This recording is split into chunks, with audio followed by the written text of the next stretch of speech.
জান্নাতের ভিতরে চলে যাবে, মারহাবান। সেখানে হুরপরীরা তাকে হাতছানি দিয়ে ডাকবে, নাহানুল খালেদাতো ফালা নাবেদো, নাহানুন নাইমাতো ফালা নাবাসো, নাহানু রাজিয়াতো ফালা নাসকাতো। এসো এসো প্রাণনাথ আমরা তোমারি, আমরা নবকাজুবা প্রেমিকা বাহারি।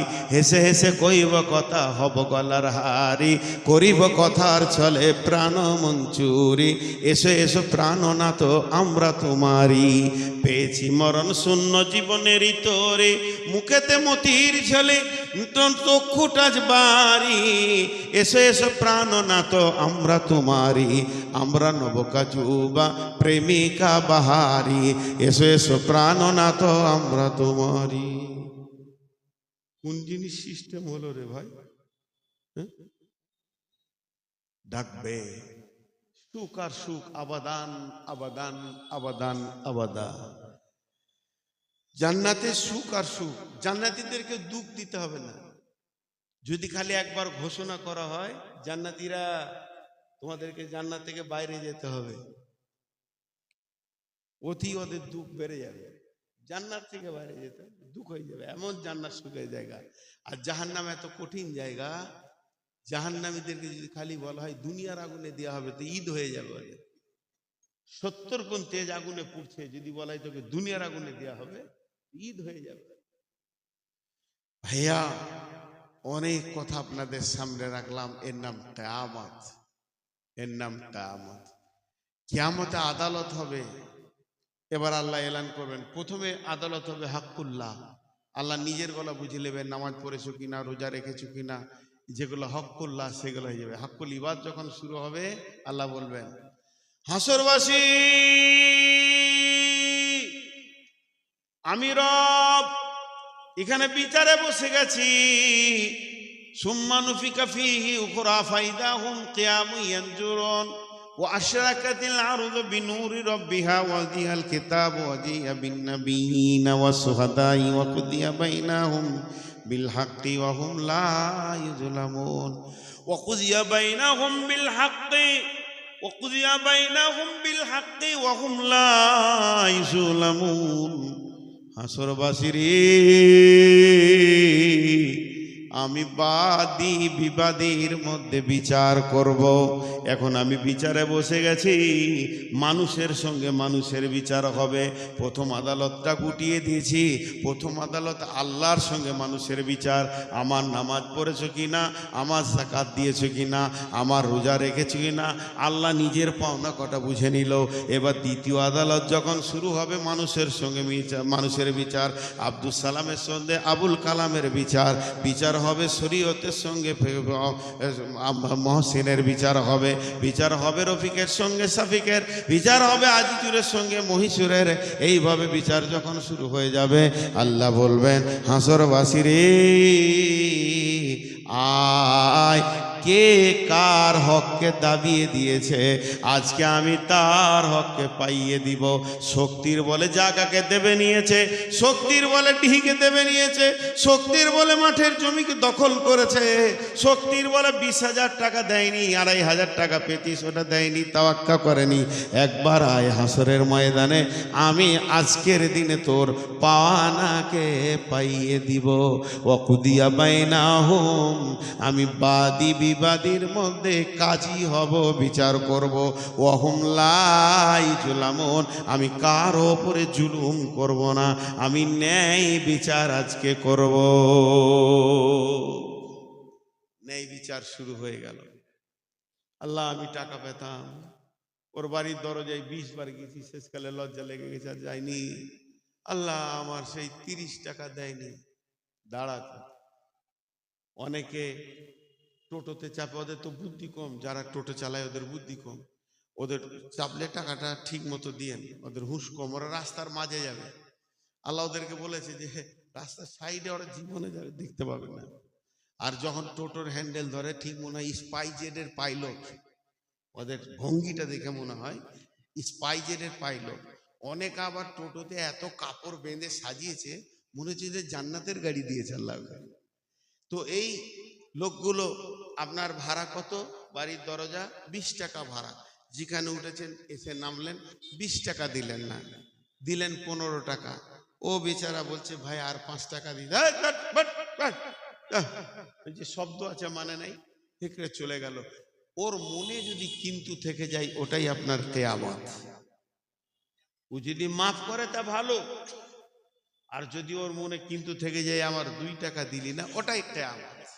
টোটোওয়ালা বলবে আল্লাহ বড় অসহায় গরিব মানুষ, কোন রকম একটা টোটো কিনেছিলাম, বোকা হয়ে রাস্তার মাঝে চালাতাম, তারপরও 2 টাকা আমাকে দেয়নি। বলে কে দেয়নি? অমুক হাজির বেটা, অনেক মালের মালিক, হঠাৎ টোটোতে একদিন আসলো, 2টা টাকা চাইলাম তো ধুমকি দিল, মাবুদ এর ব্যবস্থা করো। 17 লাখ টাকা খালি মসজিদে মাদ্রাসায় দান করেছে। রব্বুল আলামিন বলবে দাঁড়া, তোর নামে কিলেম আছে। কে না তোর গ্রামের পূর্ব পাড়াতে ওই যে হবিবুর রহমান টোটোওয়ালা, একদিন 2 টাকা দিসনি। বলবো আল্লাহ ওটাও ক্লেম হয়ে গেছে? বলে হ্যাঁ। এখন তোর 17 লাখ টাকার দানের মালটা দিয়ে তুই ওর কাছে মাপ চেয়ে নে, আর যদি ওতে রাজি না হয় তাহলে তুই বোঝ কি করবি। আমি রব ওয়াকুদিয়া বাইনাহুম বিল হাক্কি ওয়া হুম লা ইউজলামুন। मुझे मंजूर नहीं किया अपनी बात क्या करूं, लेकिन बात ही से बात आता है तो मैं क्या करूं। আমি বলছি না যে আমি ভালো মানুষ, এটা আপনাদেরকে বলবো। আল্লাহ আমাকে একটা 4 চাকা দিয়েছে এই দুনিয়া ঘোরার জন্য। তেল তো আমি ভরি, যেখানে তেল ভরি দেখা যাচ্ছে 1585 টাকা, 67 নয়া পয়সা। এমনি করে দেখে নিলাম, মানে 85 এবার নেবে। ওকে যদি দিই 1500 টাকা, তো ও তখন 85 পর্যন্ত নিবে, 67 নিবে না। আমি বলি ভাই তুই আর একটা, আমার 23 পয়সা চলে যাক তাও ভালো, কিন্তু তোর 33 পয়সা চলে যাক তাও ভালো, নাইলে ফোন পেতে আমি 1 টাকা বেশি বেড়ে। কথা হচ্ছে সামান্যর জন্য কিয়ামত আটকে যাবে। তো ওটা ওরা খুশি খুশি ছেড়ে দেয়, ওটা দাবি রাখে না। ওরা বলে যান হয়ে গেছে, এটা বলে দিলে তো আপনার মা, আর কিয়ামত নেই। আপনাকে যদি ওই টোটোওয়ালা বলে দেয় ঠিক আছে ভাই যাও, 2 টাকা লাগবে না, কিন্তু ওকে ধমকিয়ে দিয়ে আপনার টাকা 3 টাকার জায়গায় আপনি 5 টাকা কম দেন, ওর হাতটা ধরে বলেন ভাই আর খুচরো নাই, এটাই দিলাম ভাই, তুই এটা মেনে নেবে, তাহলে আর আপনার কিয়ামত নাই। আর যদি বলেন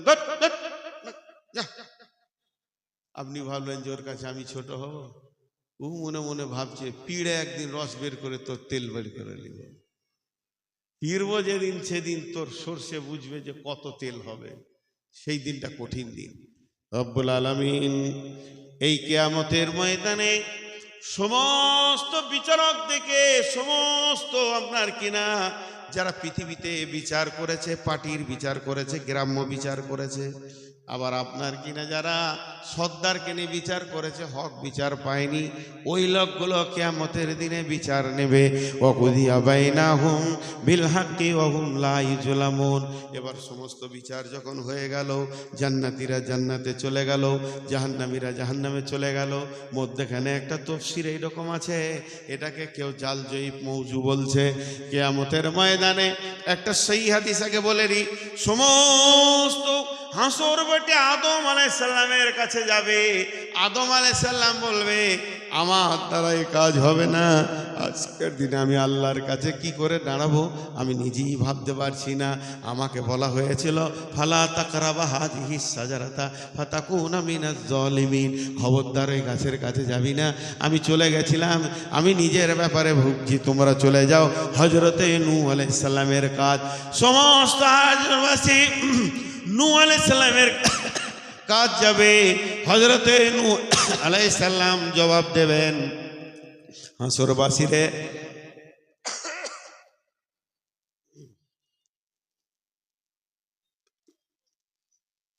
আরে কত মহব্বতের মানুষ আড্ডা তো ডাকছে, আমাদের কেউ নেই গো, কেউ ডাকছে না। আমাদের বউরা জেনে নিয়েছে যে পাইতারা করে বেড়াচ্ছে। ওয়াকুদিয়া বাইনাহুম বিল হাক্কি ওয়া হুম লা ইজলামুন। হাসরবাসীরা চলে যাবে নূহ আলাইহিস সালামকে ছেড়ে দিয়ে হযরতে মূসা আলাইহিস সালামের কাছে। হে নবী মূসা, চলো আজকের দিনে আল্লাহর কাছে আমার একটু বিচার, মানে একটু আল্লাহর কাছে গিয়ে আমাদের বিচার করে দাও। মূসা আলাইহিস সালাম পারবে না।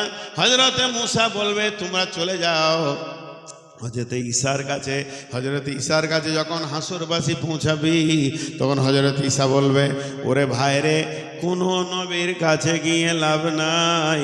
আজকের দিনে যদি কেউ কিছু আল্লাহর কাছে করতে পারে, একটা যুক্তি দিছি, তোরা চলে যা আখিরি পয়গম্বর নবী মুহাম্মদুর রাসূলুল্লাহ সাল্লাল্লাহু আলাইহি সাল্লামের কাজ। বিশ্ব নবী আল্লাহর আরশে সাজদায় পড়ে থাকবেন, সাজদায় পড়ে ডুকরে ডুকরে কাঁদবেন।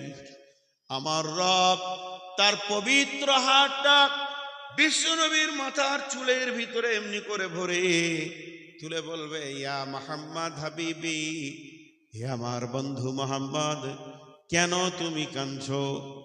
কেন তুমি কাঁদছো? আল্লাহর নবী জোরে কেঁদে উঠে বলবেন, ইয়া রব্বি উম্মতি উম্মতি। আল্লাহ বলবেন, হে নবী, আজকের দিনে তোমার উম্মতের শাফাত গ্রহণ করা হবে। এসো, আমি আল্লাহ তোমাকে পাওয়ার দিলাম। আম্মা জান সাহেব প্রশ্ন করলেন, বিশ্ব নবী গ, কঠিন কিয়ামতের দিনে নিজের উম্মতকে কি করে চিনবেন? আল্লাহ নবী বলেন, রে আয়েশা, একদল ঘোড়ার ভিতরে যদি কোনো ঘোড়ার চেহারাটা জল জল করে নূরের আলোতে জ্বলে, ওকে চেনা যাবে কি যাবে না? আয়েশা বললেন, নিঃসন্দেহে চেনা যাবে। বিশ্বনবী বললেন, আমার উম্মতকে চেনা বড় সহজ, তাদের উজুর অংশগুলো নূরে ঝকমক করবে। আমি সেই দেখে দেখে জান্নাতে নিয়ে যাব। বন্ধুরা আমার, বাকি থাকলো বেঈমান, মুশরিক, কাফের, ফাসিক, সব হাসরের মাঠে ত্রাহি ত্রাহি করবে। ওরা রবকে প্রশ্ন করবে, হে রব, আজকের দিনে রব আকে ছিলেন, রব আমরা চিনি নাই বুঝি নাই, তাই এরকম আমরা কেন হয়ে গেলাম? বলবে, তোমরা শয়তানের জন্যে। আগে যেটা বললাম ওটা সহিয়া দিয়েছে, এইটা কিন্তু কিছু আপনার কিনা অনেকে সন্দেহ করছে। বলবে, তাহলে শয়তান কে একবার দেখিয়ে দেন। সেদিন আজাজিলকে দেখিয়ে দেওয়া হবে। ওই যে মালটা দাঁড়িয়ে আছে, সবাই যাবে আজাজিলের কাছে।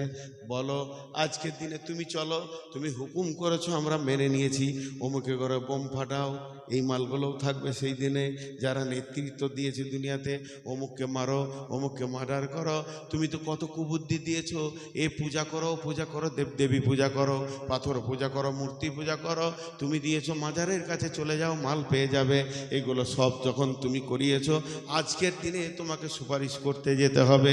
শয়তানকে যখন এই চাপটা দেওয়া হবে, শয়তান তখন কি বলবে?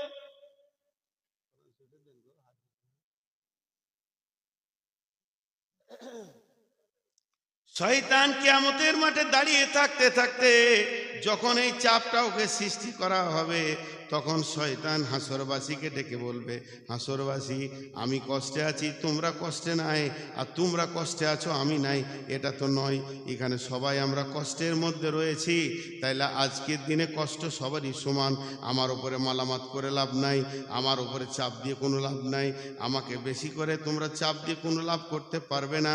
একটা কাজ করো, তোমরা পাথর লাও আর নিজের বুকে মারো। দাঁড়ান ভাই, যা একটা খুঁজি, এখনই আবার পেছি না। পেয়েছি। শয়তান কি বলবে? আল্লাহ তাবারক ওয়া তাআলা কোরআনে দিয়ে দিয়েছেন, বিসমিল্লাহির রহমানির রহিম। সমস্ত হাসরবাসীকে বলবে, وقال الشيطان لما قضي الأمر إن الله وعدكم وعد الحق ووعدتكم فأخلفتكم। আমি একটা কথা আপনাদেরকে বোঝানোর জন্য বলছি, একটু ধ্যান দেন। আমি নিজেকে বলছি, আপনাদেরকে নামাজ রোজা করতে হবে না, আমি দেখে নিব। আপনাদেরকে কাউকে নামাজ রোজা করতে হবে না, যত পারবেন গুনাহ করেন, কিয়ামতের দিন আল্লাহর সঙ্গে আমি দেখে নিব। আপনার নামাজ রোজা ছেড়ে দিলেন, কিয়ামত শুরু হয়ে গেল, আমার কাছে এলেন, এই যে বলেছিলেন যে সেই দিন দেখে নেবো, এখন আমাদের জাহান্নামে যে পিঠে ঢুকাচ্ছে, দেখো চলো আল্লাহর কাছে, তা আমি যদি বলি আমি ওয়াদা খিলাফ করলাম, যা পারবি করে নিগা, কি করবো? আমি ওয়াদা খিলাফ করলাম, যা পারবি করে নিগা, আল্লাহর সঙ্গে দেখে নেবো বলেছিলাম, দেখবো না, ওয়াদা খিলাফ করলাম, কি করবেন তখন? ওইটাই বলবে শয়তান। অকাল শয়তান, সেই দিন শয়তান বলে লাম্মা কুদিয়াল আমরু ইন্নাল্লাহা ওয়াদাকুম ওয়াদাল হাক্কি, আমার উপরে তোদের মালামাত করে কোনো লাভ নাই, তোরা নিজের বুকে নিজে পাথর মারগা, মাথায় পাথর মারগা, মাথা ঠুকগা, কাজে লাগবে। তোরা যেখানে যাবি আমিও সেখানে যাব, আমি তো আপার লেভেলের এসিতে থাকবো না। তোর আর আমার, মূর্তি পূজক আমার, কবর পূজক আমার, আমার হুকুম যারা শুনেছিস তোদের সঙ্গেই তো আমি রয়েছি। ইন্নাল্লাহা ওয়াদাকুম ওয়াদাল হাক্কি, নিশ্চয় আল্লাহ যা ওয়াদা করে ওই ওয়াদা সত্য। কত সুন্দর কথা বলছে শয়তান, আল্লাহর ওয়াদা সত্য।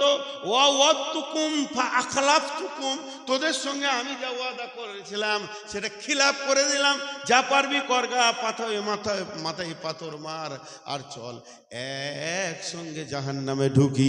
এদিকে যখন চলবে নাটক, নাটক চলছে মানে অনুসারীদের সঙ্গে শয়তানের, বেঈমানদের সঙ্গে শয়তানের, আল্লাহ এইদিকে তখন সুইচ দিবে। আল্লাহ ফেরেশতাদেরকে বলবে ওয়াসিকাল্লাযীনা কাফারু ইলা জাহান্নামা যুমারা হাত্তা ইযা দাউহা ফুতিহাত আবওয়াবুহা ওয়া ক্বালা লাহুম খাজানাতুহা আলাম ইয়াতিকুম রাসূলুম মিনকুম, কি বলে? আলাম ইয়াতিকুম রাসূলুম মিনকুম ইয়াতুলুনা আলাইকুম আয়াতিহি ওয়া ইনজিরুনাকুম লিকা ইয়াউমিকুম হাযা। আল্লাহ বলবে ফেরেশতার দল, ওদের নাটক দেখার জন্য আমি কিয়ামত করিনি, চাবুক মারো। এরা চাবুক মারো, চল আগেবার, চল জাহান্নামের দিকে আগেবার। পিটাতে পিটাতে মাস্তান, অনুসারী, নেতা, শ্রোতা যত আছে সবকে পিটিয়ে জাহান্নামে ভরে দেবে। আর যখন জাহান্নামে দারোয়ান বলবে তোদের কাছে কি 19শে অক্টোবর উঠে 20 অক্টোবর পর্যন্ত দুদিন জলসা করেনি? নূর মোহাম্মদ কি বলেনি রে জাহান্নামের আজকের দিনের কথা? বলেছিল বলেছিল নাটক মনে করেছিলাম। ভাইয়া আমি অনেক অসুস্থ, প্রথম যদি বলি তাহলে আপনারা ভাবুন কে রে, কে এটা? ওকে ধরলে ট্যাঙ্ক সোজা করে দিয়ে মেরে হাজামো করছে, এইখানে চলে এসছে। বুদ্ধি দিদি চলে যাও, শিলিগুড়ি স্টেশনে চলে যাও, এখানে জালসা চলছে, ওবার আর একটা জালসা লাগিয়ে শুধু কিয়ামতের কথা বলছি। তখন থেকে আমি, আপনারা যদি এক বেঈমান, আপনারা যতগুলো বসে আছেন বেঈমান এক, আমি 99 বেঈমান, 100 হয়ে গেল। বক্তা বেশি বেঈমান, এতক্ষণ আমি বকলাম কিন্তু আমার চোখে পানি নাই, তার মানে কি আমার হালাত চলছে বেঈমানি হালাত। তাছাড়া আপনাদের ইফেক্ট পড়বে না কেন? জাহান্নামের কথা, কিয়ামতের কথা শুনলে সাহাবীদের চেহারাটা চেঞ্জ হয়ে যাবে, চেহারা। সেই হাদিসে, সেই বুখারীর হাদিস আছে, কয়েকজন সাহাবী মসজিদে নববীতে বসে বসে ফুসফিস করে কথা বলছে, জোরে বলছে না, হ্যাঁ, মুখ একদম সাদা হয়ে গেছে, ফ্যাকসা, ঠোঁট শুকিয়ে গেছে। وعن حذيفة وسيد الغفاري رضي الله تعالى عنه قال نحن نذكر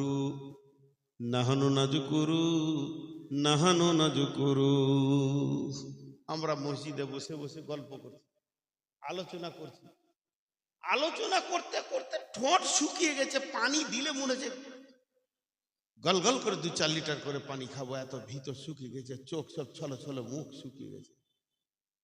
এই দৃশ্যটাকে দেখলেন আল্লাহ রসুল, হুজরা থেকে দেখছেন। ওরা ওখানে বসে কি আলোচনা করছে। আল্লাহ নবী গুটি গুটি পায়ে হেঁটে এলেন, হেঁটে এসে বলছে, মা তাজকুরুনা হুযায়ফা, হুযায়ফা রে, কি আলোচনা করছো?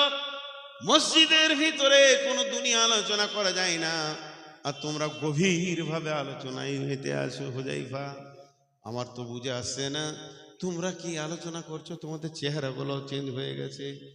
হযরতে হুযায়ফা বলছেন, কাঁদো কাঁদো অবস্থায় সব সাথী যৌথ কণ্ঠে রসুলকে উত্তর দিয়েছেন, নাজকুরুস সাআতা ইয়া রাসূলুল্লাহ, আমরা কিয়ামতটাকে নিয়ে খুব চিন্তায় পড়ে গেছি। আপনি যে কিয়ামতের বর্ণনা দিচ্ছেন, ও রাসূল গো, এটা কেমন করে পার হব, এই চিন্তায় আমরা এখানে চিন্তিত, গভীর চিন্তায় রয়েছি। আল্লাহর নবী, রাস্তা কিছু আছে কি? নবীজি বললেন, ইন্নাহু লান তাকুমা, হুযায়ফা রে, কিয়ামত কোনদিন হবে না। ফাইন্নাহু লান তাকুমা, কিয়ামত কোনদিন হবে না, হবে না, হবে না। আমি নবী মুহাম্মদ বলছি, কিয়ামত কোনদিন হবে না। হাত্তা তারাউনাহা আসরাতা আয়াতিন, কিয়ামত হবে না রে হুযায়ফা, যতদিন 10টা জিনিস চোখে না দেখবে। 10টা জিনিস যখন চোখে দেখবে তো মনে করে লাও কিয়ামত রানিং হয়ে গেছে। সেই 10টা জিনিস নবীজি গুনিয়ে দিলেন। 1 নম্বরে দাজ্জাল আসবে, 2 নম্বরে দুঃখান আসবে, 3 নম্বরে ইয়াজুজ আসবে, 4 নম্বরে মাজুজ আসবে, 5 নম্বরে 3টে আপনার ভূমিকম্প হবে, 5, 6, 7, যেটা একটু আগে বলেছি, পূর্ব দিক থেকে একটা, পশ্চিম দিক থেকে একটা, জাজিরাতুল আরব থেকে একটা।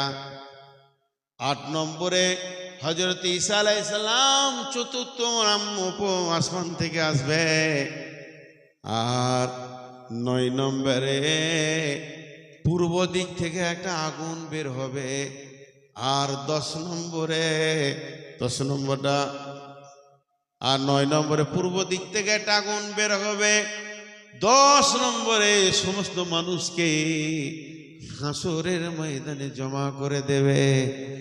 হুযায়ফা, যে বিষয়টা নিয়ে তোমরা চিন্তা করছো, ওটা চিন্তারই ব্যাপার। একটা উদাহরণ দিব, দুনিয়াবি ব্যাপারে আমরা খুব চিন্তা করি, কিন্তু আখিরাতের ব্যাপারে করি না। এই বাংলাদেশের শ্রোতারা খুব মন দিয়ে শুনে, একটু গোলমাল হয়ে গেলে আবার উঠে বলবে যে আপনি এখানটা ভুল বললেন।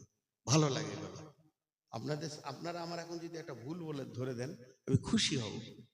আমি তো মানুষ, আপনার মতনই মানুষ, আপনি যেমন মানুষ ওরকম মানুষ। আপনারা নিচে বসে আছেন, আমি আবার স্টেজে, তারা আবার চেয়ারে, তাহলে আমার দাম বেশি? এটা ভুল ধারণা। দাঁড়িয়ে 2টো পাল্লা, যেটাতে মাল আছে ওটা নামতে থাকবে, যার মাল নাই সে উপরে থাকবে। যেটা ওজন বেশি ওটা নিচে থাকবে না উপরে? নিচে। আপনাদের দাম বেশি বলি নিচে বসেছেন, আমি বাঁদর বলি ডালে বসে। এইটুকুই তো পার্থক্য। আমার ভুল ধরে দিলে আমি আপনাকে ওস্তাদ বলবো, আমি খুশি হব। তো বাংলাদেশে জালসা করছি, তো আমি এক জায়গায় বলছি যে মানুষ থানার বড়বাবুকে যত ভয় খায়, কত আল্লাহকে ভয় খায় না। বলছে মৌলানা এটা ভুল বললেন। আমি ঠিকই বলেছি। দেখো, আজকে এতক্ষণ কিয়ামতের কথা বলছি, কোনো পেরেশানি নাই, কোনো চিন্তা নাই, কোনো পেরেশানি নাই, চিন্তা নাই।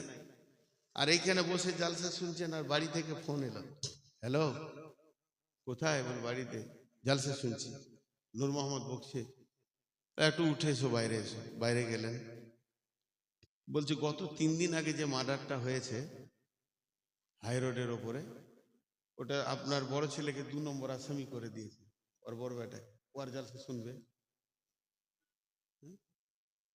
শুনবে না, পেরেশানি লেগে গেল। যেতে হবে, এই যাওয়াটা ভুল নয়, বাপের একটা দায়িত্ব আছে। এক্ষুনি বাড়ি ধরলো, বাড়িতে গিয়ে সমস্ত কাগজপাতি নিয়ে 3টে চ্যানেলে ফোন করবে, তোর মামাকে বল, তার বন্ধুকে বলবে, তার বন্ধুকে বলবে, এই চ্যানেল একটা আত্মীয়। দ্বিতীয় হলো গুন্ডা চ্যানেল, খাবির ডাকাতকে বল, কালু ডাকাতকে ফোন করবে, ডাকতে ওকে সোজা করতে হবে বড়বাবুকে। খামুকে আমার ছেলের নাম দেবে কেন, হালাকোর ছেলে ছিল না। আর একটা চ্যানেল হবে রাজনৈতিক চ্যানেল, প্রধানকে বল, প্রধান ফোন করবে ব্লকে, চেয়ারম্যানকে, একে ওকে ফোন করে, এমপি এমএলএ মমতাকে ফোন কর। এবার রাত 12টায় পেরেশানি শুরু হলো। কটায় শুরু হলো? 12টায়।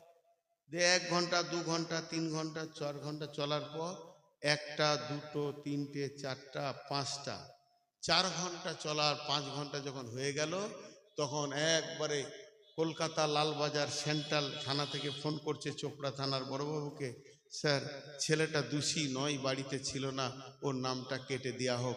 এই সন্ধ্যা থেকে এই পর্যন্ত বাপও খায়নি, মাও খায়নি, স্ত্রী খায়নি, ছেলে খায়নি, চাচা ভাতা ভাতিজা ভাগনা যারা আছে খাওয়া দাওয়া বন্ধ, পেরেশান আর পেরেশান। ছেলে কি করে জেল থেকে বাঁচবে এই নিয়ে পেরেশান। আর রাত ভোর 5টায় যখন খবর এলো ওর নাম কেটে দেওয়া হয়েছে, থানার বড় বলছে, হ্যালো হাজি সাহেব, আব্দুল জব্বার সাহেব বলছেন? হ্যাঁ বলছি। বলছে আপনার ছেলে কলিমুদ্দিনের নামটা কেটে দেওয়া হয়েছে, ও নির্দোষী। তখন বলছে ভাতটা গরম কর খায়, জানে শান্তি এলো, জানে শান্তি এলো। থানার বড়বাবুর একটা ফোনে পেরেশান লেগে গেছে। এরপরে যেই 4:20 বেজেছে, আসমানওয়ালা এবার নোটিশ পাঠাচ্ছে আপনার ঘরে, আসসালাতু খায়রুম মিনান নাওম, আসসালাতু খায়রুম মিনান নাওম। আল্লাহু আকবার, আল্লাহু আকবার, লা ইলাহা ইল্লাল্লাহ। আপনি লাঠিটা নিয়ে উঠলেন, মুরব্বী মানুষ, উজু করলেন, মসজিদে চলে গেলেন। আপনার বিবি বয়স্কা বৃদ্ধা, ঘুম আসে না, ভিটামিন কমে গেছে, সেও মুসল্লাই বসে নামাজ পড়লো, বাপ পড়লো, মা পড়লো, জোয়ান বেটা চারটা বউকে নিয়ে পড়ে আছে, বিছানা থেকে উঠে নাই, 4টা বউ উঠে নাই, 4টা বেটা উঠে নাই, পোতা নাতি 8-10 জন ঘরে ঘুমাচ্ছে, উঠে নাই। জোয়ান বিটি এখন বিয়ে দেওয়া হয়নি, সেও উঠলো না, উঠলো না 5টায়, উঠলো না 6টায়, উঠলো না 7টায়, উঠলো না 8টায়।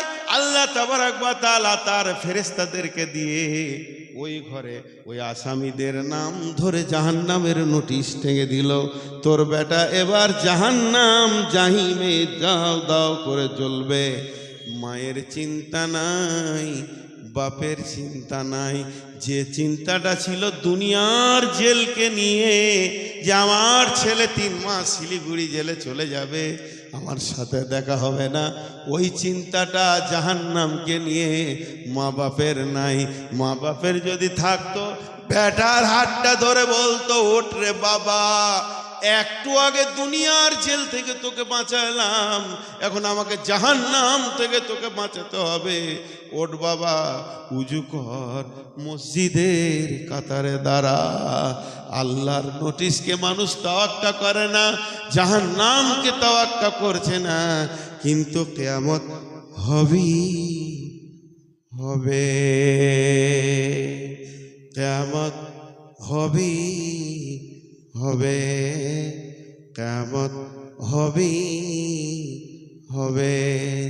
আমি নূর মোহাম্মদ, আল্লাহর গোলাম, রসুলের উম্মত, আপনাদের শ্রেণীগতভাবে হাত ধরে বলছি, যারা আমার বয়সের বড়, পা দুটা জড়িয়ে ধরে বলছি, ভাই কিয়ামত হবে। কিয়ামত নামে জায়গাটা আপনাকে আমাকে অতিক্রম করতেই হবে, সাবধান হয়ে যায়। 3 মিনিট টাইম নিচ্ছি, কেউ উঠবেন না। যতটি লোক বসে আছেন আপনারা আমার ভাই, আমার বন্ধু, যারা বাচ্চা ছেলে, তোমরা আমার বাবা বাটা, বেটার মতো ভাই সবাই 5টা মিনিট বসেন। এটা মাদ্রাসা কেন্দ্রিক আয়োজিত মাহফিল, মাদ্রাসা কমিটি, জালসা কমিটি, শিক্ষক, ওস্তাদ কতদিন ধরে এর আঞ্জাম দেওয়ার জন্য ছটফট করছে। তা মাদ্রাসাকে কিছু লাগবে, এর জন্যে আমি ঘড়ি দেখছি, আপনারা ঘড়ি দেখেন। 7 মিনিট কাউকে উঠতে দিব না, আমি 7 মিনিট কালেকশন করব। হাত দুটো ধরে বলছি, একটাও লোক উঠবেন না। আপনি টাকা দেবেন না, তাও রাসূলুল্লাহ সাল্লাল্লাহু আলাইহি ওয়াসাল্লাম তিনি পৃথিবী ছেড়ে কখনো চলে যেতেন না। যদি বাঁচার রাস্তা পথ থাকতো তাহলে আমার নবী তথা সারা বিশ্বের নবী মুহাম্মদ রাসূলুল্লাহ সাল্লাল্লাহু আলাইহি ওয়াসাল্লাম এই পৃথিবীতে আজও তিনি থাকতেন। অতএব পৃথিবীতে এরকম কোনো অসুখ, কোনো ডাক্তার, কোনো ইঞ্জিনিয়ার, কোনো প্রফেসর নেই যে পৃথিবী ছেড়ে চলে যাবে না। আপনার আমেরিকার কিছু বৈজ্ঞানিক মিলে তারা বলেছিলেন মানুষ যে মরে যায় তো মানুষের ভিতর থেকে আত্মাটা কিভাবে বের হয় এই বিষয়টাকে দেখা যাক। তার জন্য তারা একটা কাঁচের ঘর নির্মাণ করলো, কাঁচের ঘর বানালো। একজন মানুষ মৃত্যু হবে, বয়স্ক মানুষ, এই মুহূর্তখানে তাকে কাঁচের ঘরের ভিতরে ভরে দিল। ভরে দেওয়ার পর চতুর সাইডে বৈজ্ঞানিকগুলো তারা দেখছে কিভাবে মানুষের ভিতর থেকে আত্মাটা বের হয় আজকে দেখা যাবে, কিভাবে মানুষটি মারা যায় আজকে দেখা যাবে। তো সেই জায়গাতে এমন ভাবে বোম ব্লাস্টের মতন একটি বিশাল আকারে ব্লাস্ট হয়ে গেল, ওই জায়গাটা অন্ধকারে ছেয়ে গেল। হঠাৎ করে দেখছেন কাঁচের বাক্স ভেঙে গিয়ে মানুষটি দুনিয়া ছেড়ে চলে গেছে, দুনিয়া ছেড়ে চলে গেছে। সেই জায়গাতে সেই বৈজ্ঞানিকগুলো সাথে সাথে সেখানে কোরআনকে আবার রিসার্চ করার পর তারা সেখানে সাথে সাথে কালেমা পড়ে তারা মুসলমান হয়ে গেছিল। বন্ধু, তাহলে মৃত্যু মানুষের ভিতর থেকে আত্মাটা কিভাবে বের হয় এটা কেউ বলতে পারবে না। আল্লাহ রাব্বুল আলামিন তিনি এই কথাটা কোরআনের ভিতরে তিনি বলছেন যে মানুষের মৃত্যু 2 রকম ভাবে হয়। মানুষের মৃত্যু 2 রকম ভাবে হয়। একটা মানুষ এক রকমই পাবে, দ্বিতীয় রকমটা সে পাবে না। এক রকমই পাবে, সে দ্বিতীয়টা পাবে না। যে যেটা পাবে সে সেটাই। কিরকম করে? কোন একটা নেককার মানুষ, পরহেজগার মানুষ তার কাছে এসে সালাম দেবে, ফেরেশতা সালাম দেবে, ডাক দেওয়া হবে আল্লাহর বান্দা তুমি চলে এসো, চলে আসবে। যারা পাপী, যারা গুনাহগার, যারা পাপী, যারা গুনাহগার, যারা বদমাইশ, বেনামাজি, সুদখোর, এদের কাছে যখন আসবে তখন খবিশ বলে ডাক দেবে। তাদের শরীরের ভিতরে এভাবে তাদের হাড়গুলোকে গুঁড়া গুঁড়া করে দেওয়া হবে। তাদের পুরো শরীরের হাড়গুলো গুঁড়া গুঁড়া হয়ে যাবে। যেমন করে কুঁশোরকে, আঁখগুলোকে মেশিনের এক দিক দিয়ে ভরলে অন্য দিক দিয়ে বেরিয়ে গেলে সে আঁখের আর কোনো শক্তি, কোনো ক্ষমতা দাঁড় করিয়ে রাখবেন থাকতে পারবে না, সে পড়ে যাবে। সেই মানুষটার ভিতরে পাপী গুনাহগার বান্দার হাড়গুলোকে মুচড়ে শেষ করে দেবে। বন্ধুরে আমার, আম্মা জান আয়েশা সিদ্দিকা রাদিয়াল্লাহু তাআলা আনহা তিনি বলছেন, যখন কোনো মানুষ পাপী, যখন কোনো মানুষ মারা যেত, যদি কোনো মানুষ কষ্টে, খুবই কষ্টে মারা যেত, আমি মনে ভাবতাম এই লোকটা অত্যন্ত পাপী, এই লোকটা অত্যন্ত গুনাহগার, অত্যন্ত পাপী। কিন্তু যেদিন আল্লাহ রাসূল সাল্লাল্লাহু আলাইহি ওয়াসাল্লাম শেষ বিদায়ে হজ করে আসলেন, আসার পর আল্লাহ রাসূল সাল্লাল্লাহু আলাইহি ওয়াসাল্লামকে তার পুরো শরীরে জ্বর চলে এলো, পুরো শরীরে জ্বর চলে এলো। জ্বর আসা অবস্থায় আল্লাহ রাসূল বাড়ি আসলেন। জ্বর কমে যায় না, জ্বর ধীরে ধীরে বৃদ্ধি পায়, জ্বর ধীরে ধীরে বৃদ্ধি পায়। এমন অবস্থা হলো আল্লাহ রাসূল কোনো সময় বেহুশ, কোনো সময় হুঁশ ফিরেছে। এই মতো অবস্থায় ছোট একটি পিয়ালাতে পানি নিয়ে আল্লাহ রাসূল সাল্লাল্লাহু আলাইহি ওয়াসাল্লামের মুখটা মুছিয়ে দিয়ে আল্লাহ রাব্বুল আলামিনের নবী বলেন, আল্লাহুম্মা বিরাফিকিল আলা, হে আল্লাহ আমি তোমার কাছে যেতে চাই, হে আল্লাহ তুমি আমাকে তোমার কাছে ডেকে নাও। কোন সময় আল্লাহ রাসূল এই দোয়াটা করছেন, কোন সময় এইভাবে দোয়াটা করছেন, হে আল্লাহ তুমি আমাকে মউতের সাকার থেকে, ভয়ানক মউত থেকে তুমি আমাকে রক্ষা করো, ভয়ানক মউতের হাত থেকে তুমি রক্ষা করো। বন্ধু, আল্লাহ রাসূল সাল্লাল্লাহু আলাইহি ওয়াসাল্লাম, আল্লাহ রাসূল সাল্লাল্লাহু আলাইহি ওয়াসাল্লাম যেই সময়তে মৃত্যুবরণ করছেন, আম্মা জান আয়েশা সিদ্দিকা রাদিয়াল্লাহু তাআলা আনহার জাঘে মাথা দিয়ে আছেন। এই মতো অবস্থায় আল্লাহ রাসূল সাল্লাল্লাহু আলাইহি ওয়াসাল্লাম তিনি বলছেন, আয়েশা আমার মৃত্যুর যন্ত্রণা সম্পর্কে তুমি শুনবে, আমার মৃত্যুর যন্ত্রণা সম্পর্কে তুমি শুনবে। আয়েশা আম্মা জান আয়েশা সিদ্দিকা রাদিয়াল্লাহু তাআলা আনহা তিনি বললেন, আল্লাহ রাসূল আপনি বলেন আপনার মৃত্যু যন্ত্রণা সম্পর্কে। আল্লাহ রাসূল সাল্লাল্লাহু আলাইহি সাল্লাম তিনি বললেন, মনে হচ্ছে আমার কলিজাতে মনে হচ্ছে অসংখ্য খেজুরের কাঁটাগুলোকে গেঁথে দিলে যা যন্ত্রণা, যা বেদনা, যা বেদনা হয়, আমি নবী মুহাম্মদ সেম বেদনা আমি পাচ্ছি, সেম বেদনা, বরং তার চাইতে বেশি যন্ত্রণা হচ্ছে। আম্মা জান আয়েশা সিদ্দিকা রাদিয়াল্লাহু তাআলা আনহা তিনি বলছেন, তারপর থেকে আমি মনে ভাবতাম যে না, কোন মানুষ পাপীর কারণে তার কষ্টে মওত হচ্ছে, এটা সঠিক নয়, বরং মানুষের মৃত্যুর সময় এরকম কষ্ট হয়, মানুষের মৃত্যুর সময় এরকম যন্ত্রণা বেদনা পাই।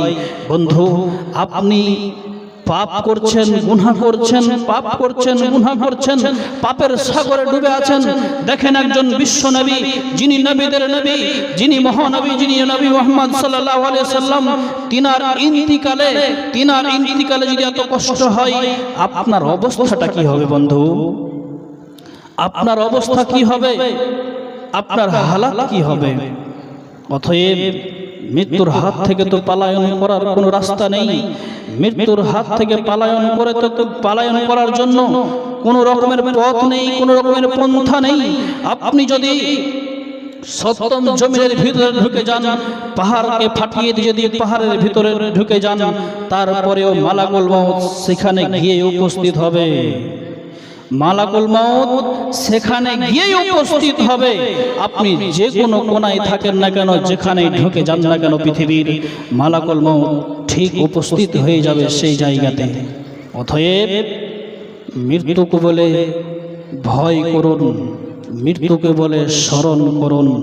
অতএব এই এলাকায়, এই অত্র এলাকা জুড়ে যতগুলি মানুষ বেনামাজি অবস্থায় মারা যাচ্ছে, যতগুলো মানুষ বেনামাজি অবস্থায় মারা যাচ্ছে, এরা পৃথিবী ছেড়ে বেনামাজি মানুষ যতগুলো মানুষ চলে যাচ্ছে, এদের জানাজা পড়ার জন্য, এদের জানাজাকে পড়ার জন্য ইমাম সাহেবের উপরে জোর করে আঙুল তুলে কথা বলা হয়, জোর করে আঙুল তুলে কথা বলা হয়। অথচ কোন ইমাম সাহেব যখন ওই লোকটার ব্যাপারে এগুলো কথা বলে, বেনামাজির জানাজা পড়া যাবে না, বেনামাজির জানাজা আমরা পড়ব না, তখন ইমাম সাহেবকে গালি দেয়, ইমাম সাহেবকে খারাপ নজরে, ইমাম সাহেবকে আরো ইত্যাদি ইত্যাদি ট্যাগ দেখিয়ে কথা বলে। বন্ধু, আচ্ছা বলেন, জীবিত অবস্থায় যেই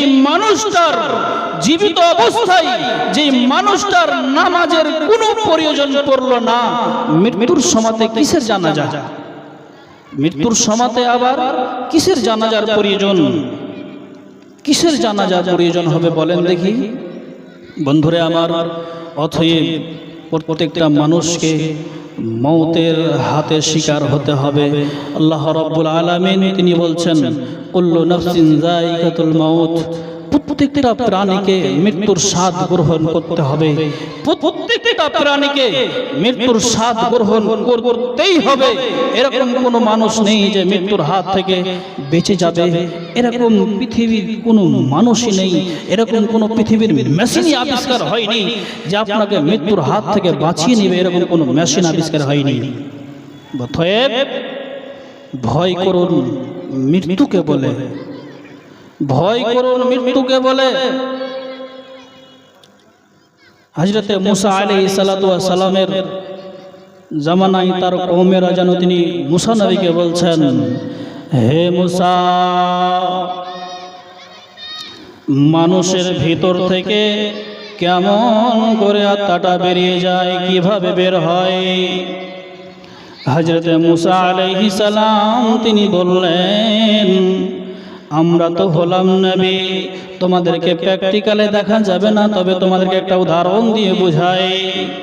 হযরত মুসা আলাইহিস সালাম বড় একটা চাদরকে নিলেন, কুড়ের গাছের উপরে ফেললেন, গাছটাকে ঝিঁকড়ে দিলেন, টানতে আরম্ভ করলেন, আর সেই যেন তার পরপর পরপর করে শব্দ আসছে। সঙ্গে সাথীরাকে জিজ্ঞাসা করলেন, কোনো শব্দ পাওয়া যায়? বন্ধুরে আমার, সেই বিকট শব্দ বলছে মানুষের ভিতর থেকে যখন আত্মাটাকে বের করা হয়, সিমকে মানুষের ভিতর থেকে এইভাবে আত্মাটাকে বের করে নেওয়া হয়। বানি ইসরায়েলের জামানায়, এটা সহি হাদিস কি জয়ীফ জানা নাই, তবে বানি ইসরায়েলের জামানায় বোঝানোর জন্য আপনাকে একটা কথা বলি। বানি ইসরায়েলের জামানায় কিছু লোক ফজরের পরে বলল, চলো যাই কবরস্থানে এগিয়ে যায়, সেখানে আল্লাহর কাছে দোয়া করব, কবর থেকে কোনো মানুষ যেন জীবিত হয়ে উঠে যায়। আল্লাহর কাছে দোয়া করা হলো। বন্ধুরা আমার, আগেই বলছি, এটা বোঝানোর জন্য আপনাকে বলছি, জয়ীফ কি সহি এটা বলা যাবে না, তবে আপনাকে বোঝানোর জন্য বলছি বন্ধুরে আমার। অতএব তারা গিয়ে দোয়া করলো, দোয়া করার পর কবর থেকে মাথা চাড়া দিয়ে একজন লোক উঠলো, উঠার পর বলছে, কেন তোমরা আল্লাহর কাছে আমার জন্য দোয়া করলে? এরা তখন বলছে, বন্ধুরে বলো তো, তোমার মরাকে কতদিন হলো, তুমি মৃত্যুবরণ কতদিন হলো করেছো, তুমি বলো। বলছে, আমি প্রায় 200 বছর হয়ে গেল আমার মৃত্যুবরণ করা। যে সময় তুমি মারা গেছিলে ওই সময় কত যন্ত্রণা হয়েছিল, কত বেদনা হয়েছিল, তুমি বলো, কত যন্ত্রণা হয়েছিল, তুমি বলো। এ তখন বলছে, ভাই রে, 200 বছরের যন্ত্রণা, 200 বছরের বেদনা আজ পর্যন্ত আমার পুরো শরীরের মধ্যে জ্বলজ্বল করে ঘুরছে। অতএব আল্লাহর কাছে দোয়া করে দাও যেন আমার বেদনাটা দূর হয়ে যায়, যেন আমার ব্যথাটা দূর হয়ে যায়। আল্লাহর কাছে দোয়া করে দাও যেন আমার এই যন্ত্রণা, যেন আমার এই বেদনাটি দূর হয়ে যায়। বন্ধু, তাহলে বুঝতে পারছেন মৃত্যুর সময় কত মানুষের কষ্ট হয়, মৃত্যুর সময় মানুষের কত যন্ত্রণা হয়, মৃত্যুর সময় মানুষের কত বেদনা হয়। বন্ধুরে আমার, একজন সাহাবী, বিখ্যাত একজন সাহাবী, তার নাম হলো হযরত সাদ রাদিয়াল্লাহু তাআলা আনহু। তার নাম হলো হযরত সাদ রাদিয়াল্লাহু তাআলা আনহু। যখন তিনি ইন্তিকাল করছেন, আল্লাহর নবী স্বয়ং তিনি বলছেন, ওরে আমার সাহাবীরা, আজকে কি শুনবে যাকে কবরে রাখলাম লোকটাকে? আল্লাহ রাব্বুল আলামিন এর ব্যাপারে তিনি কি বলেছেন তোমরা শুনবে। সাহাবীরা বললেন, আল্লাহ রাসূল, আল্লাহ রাসূল ভালো জানেন। আল্লাহ রাসূল সাল্লাল্লাহু আলাইহি ওয়াসাল্লামকে বললেন, আল্লাহ রাসূল সাল্লাল্লাহু আলাইহি ওয়াসাল্লাম বললেন, ওরে আমার সাহাবীরা তোমরা শোনো, ওরে আমার সাহাবীরা তোমরা শোনো, এই সাদের ইন্তিকালে আল্লাহ রাব্বুল আলামিন আরশ পর্যন্ত তরতর করে কেঁপেছিল। এই সাদের ইন্তিকালে, সাদের মৃত্যুর সময় এই সেই সাদ রাদিয়াল্লাহু তাআলা আনহু, যার ইন্তিকালে আল্লাহর আরশ পর্যন্ত কেঁপেছিল, এই সাদের সঙ্গে আল্লাহ রাব্বুল আলামিন কবরে কি ব্যবহার করেছেন, কবরে কি ব্যবহার আল্লাহ রাব্বুল আলামিন করেছেন। কবরকে দুই দিক থেকে চিপে দেওয়া হলো, আর চিপে দেওয়ার পর পরক্ষণে কবরটাকে পুরো সুস্থি করে দেওয়া হয়েছিল। তার মানে বন্ধুরে আমার, যতগুলো মানুষ মারা যাবে, কবরের অভ্যাস হলো তাকে দুই দিক থেকে চিপে দেবে, সংকীর্ণ করে দেবে। অথবা আপনি গুনাহ কেন করছেন বন্ধুরে আমার? একটু কি পাপ থেকে বাঁচা যায় না, গুনাহ থেকে বাঁচা যায় না? কিসের মহব্বতে পড়ে আপনি দুনিয়ায় চলাচল করছেন? কিসের এত অহংকার, কিসের এত অহংকার হয়েছে আপনার? কেমন এত অহংকার? আপনার চাইতে বড় বড় পণ্ডিত, আপনার চাইতে বড় বড় মাস্তান তারা দুনিয়া ছেড়ে চলে গেছে। আপনার চাইতে বড় বড় শক্তিশালী মানুষগুলো তারা পৃথিবী ছেড়ে চলে গেছে। কিসের এত অহংকার, কিসের এত গম্ভীরতা, কিসের এত অহংকার, কিসের এত গম্ভীরতা আপনি দেখাচ্ছেন? আপনি আপনার বাড়ির পাশে একজন মাস্তান ছিল, সেই মাস্তানের কথাটা আপনি ভেবে দেখেন। যেই মাস্তানটা পৃথিবীতে আর বেঁচে নেই, দুনিয়া ছেড়ে থেকে কবরে শুয়ে যেতে হয়েছে। আপনি ইতিহাস খুলে দেখবেন, নমরুদ, হামান, ফিরাউন সবাই চলে গেছে। এরা আজকে পৃথিবীতে বেঁচে নাই, তারা দুনিয়া ছেড়ে চলে গেছে। বন্ধুরে আমার, আপনি দেখেন মুহাম্মদ সাল্লাল্লাহু আলাইহি সাল্লামের মতো চরিত্রবান, মুহাম্মদ সাল্লাল্লাহু আলাইহি সাল্লামের মতন চরিত্রবান, যাকে স্বয়ং আল্লাহ রাসূল সাল্লাল্লাহু আলাইহি ওয়াসাল্লামকে বেঈদিন ইহুদিরা আল্লাহ রাসূল সাল্লাল্লাহু আলাইহি ওয়াসাল্লামকে নবীর জামানায় যারা কাফের ছিল তারা আল আমিন টাইটেল দিয়েছিলেন সত্যবাদী বলে। সেই নবী মুহাম্মদ পৃথিবীতে নাই, সেই নবী মুহাম্মদ সাল্লাল্লাহু আলাইহি ওয়াসাল্লাম পৃথিবী ছেড়ে চলে গেছেন। আপনি দেখবেন যে খলিফাতুল মুসলিমিন হযরতে ওমর রাদিয়াল্লাহু তাআলা আনহু যখন তিনি ইসলাম কবুল করেছিলেন, আল্লাহ রাসূল সাল্লাল্লাহু আলাইহি ওয়াসাল্লামকে বলেছিলেন, আল্লাহ রাসূল গোপনে ইসলাম প্রচার হবে না, এবার সামনেই প্রচার হয়ে যাবে। যিনি স্বয়ং তিনি হযরত যিনি সেখানে দাঁড়িয়ে হারাম শরীফের ভিতরে দাঁড়িয়ে বলেছিলেন, কে এমন আছো যারা নিজের সন্তানদেরকে এতিম করবে, নিজের স্ত্রীকে বিধবা বানাবে, মাকে সন্তান হারা বানাবে? কে এমন আছো চলে এসো, তবে হারাম শরীফের ভিতরে নয়, হারাম শরীফের বাইরে চলো। আজকে দিন ইসলাম প্রকাশ হয়ে যাবে, ডাইরেক্ট প্রকাশ হবে। সেই খলিফাতুল মুসলিমিন হযরত ওমরের মতো চরিত্রবান মানুষ, যিনি ওমর রাদিয়াল্লাহু তাআলা আনহু, তিনি দুনিয়ায় বেঁচে থাকাকালীন জান্নাতের সার্টিফিকেট পেয়েছিলেন। সে ওমরের মতো শক্তিশালী মানুষটি আজকে পৃথিবী ছেড়ে চলে গেছে, তিনিও দুনিয়ার বুকে বেঁচে নেই। তাহলে আপনিও থাকবেন না, আমিও থাকবো না। পৃথিবী ছেড়ে একদিন চলে যেতে হবে, পৃথিবী ছেড়ে একদিন চলে যেতে হবে। কিসের এত অহংকার? আপনাকে তো সামান্য শুকরানো থেকে যেই নোংরা পানিটা বের হলে মানুষের ফরজ গোসল হয়ে যায়, ফরজ গোসল না করলে নামাজ হবে না। যে বীর্যটা বের হতে গেলে ফরজ গোসল না করলে নামাজ হবে না। সে নাপাক বিদ্যুৎ পানি থেকে, এক ফোঁটা পানি থেকে আপনাকে আমাকে তৈরি করেছে। কিসের এত অহংকার, কিসের এত গম্ভীরতা? যেই সামান্য এক ফোঁটা পানি দিয়ে আমাকে তৈরি করেছেন, কিসের এত অহংকার? আমি তো নাপাক থেকে তৈরি হয়েছি, সামান্য মাটির দেহ মাটিতে আবার মিশে যাবে।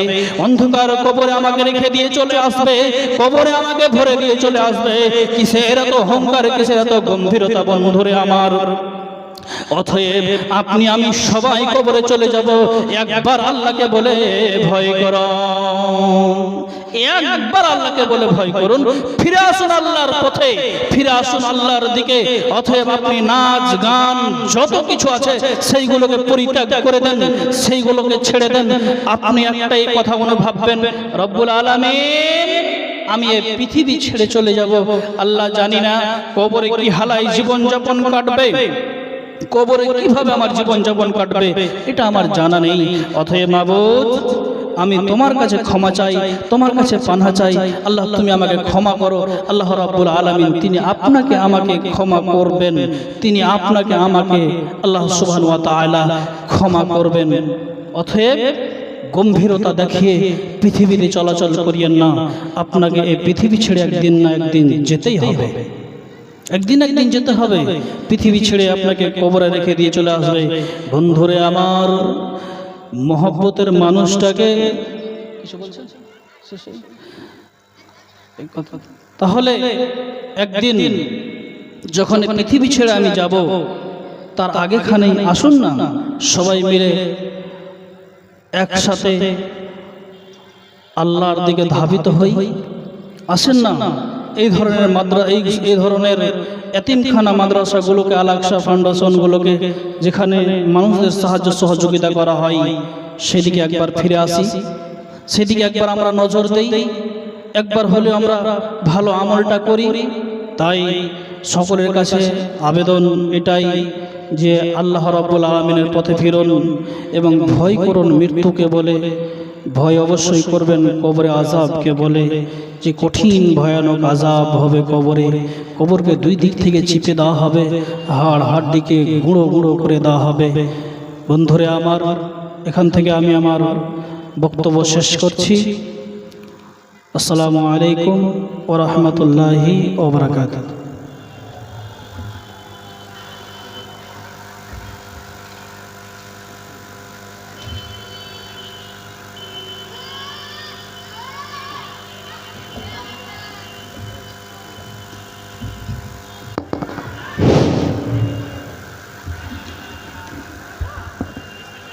মাশাআল্লাহ, জাযাকুল্লাহু তাআলা। আপনারা তখন কোরআন ও হাদিসের আলোচনা শুনছিলেন।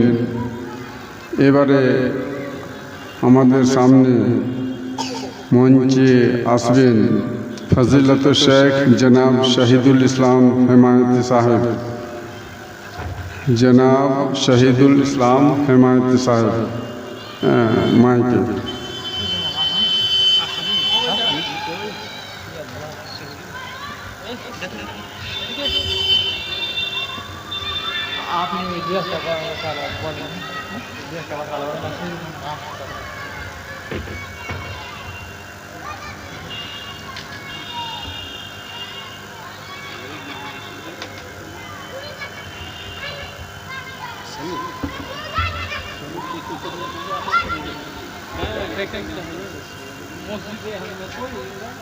গেল গেছে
আমার টাইমটা শেষ করে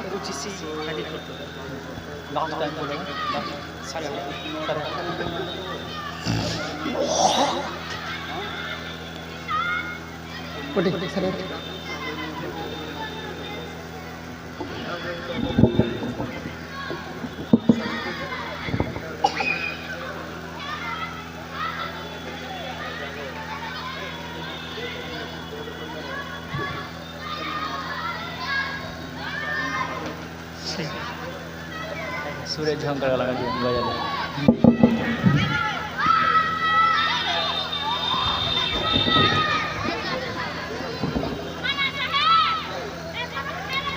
अस्सलामु अलैकुम व रहमतुल्लाहि व बरकातुहू।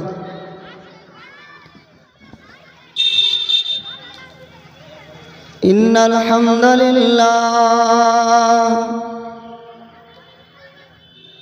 नहमदुहु व नस्तईनुहु व नस्तगफिरुह व नऊज़ु बिल्लाहि मिन शुरूरि अनफुसिना ومن سيئات أعمالنا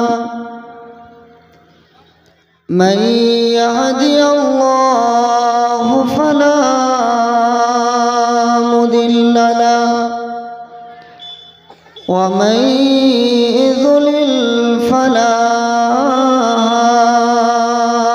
هادي له وأشهد أن لا إله إلا الله وحده لا شريك له وأشهد أن محمدا عبده ورسوله أما بعد فأعوذ بالله من الشيطان الرجيم بسم الله الرحمن الرحيم وقضى ربك ألا تعبدوا إلا إياه وبالوالدين إحسانا إما يبلغن عندك الكبار أحدهما أو كلاهما فلا تقل لهما أف ولا تنهرهما وقل لهما قولا كريما قال الله تعالى في القرآن الكريم ووصينا الإنسان بوالديه حملته أمه وهنا على وهن وفصاله في عامين أن اشكر لي ولوالديك إلي المصير قال النبي صلى الله عليه وسلم لا يدخل الجنة منان ولا عاق ولا مدمن الخمر قال النبي صلى الله عليه وسلم راغم أنفه راغم أنفه راغم أنفه قيل من يا رسول الله قال من أدرك أبويه أحدهما أو كلاهما ولم يدخل الجنة رواه البخاري চোখ জোড়ানো মন ভুলানো সৃষ্টি তোমার দেখি দেখে দেখে মনের খাতায় তোমার ছবি আঁকি চোখ জোড়ানো মন ভুলানো সৃষ্টি তোমার দেখি দেখে দেখে মনের খাতায় তোমার ছবি আঁকি রব্বুল আলামিন আমি তোমাকে দেখি রব্বুল আলামিন আমি তোমাকে খুঁজি চোখ জোড়ানো মন ভুলানো সৃষ্টি তোমার দেখি, দেখে দেখে মনের খাতায় তোমার ছবি আঁকি। রব্বুল আলামিন আমি তোমাকে দেখি, রব্বুল আলামিন আমি তোমাকে খুঁজি। দৃষ্টি সীমা ছাড়িয়ে যে মাঠের পরে মাঠ, পথহারাকে পথ দেখাতে দিলেন নবী হাজরাত গো, দিলেন নবী হাজরাত। দৃষ্টি সীমা ছাড়িয়ে যে মাঠের পরে মাঠ, পথহারাকে পথ দেখাতে দিলেন নবী হাজরাত। তোমার দিদার পাওয়ার আশায় অশ্রু ঝরা আঁখি, দেখে দেখে মনের খাতায় তোমার ছবি আঁকি। রব্বুল আলামিন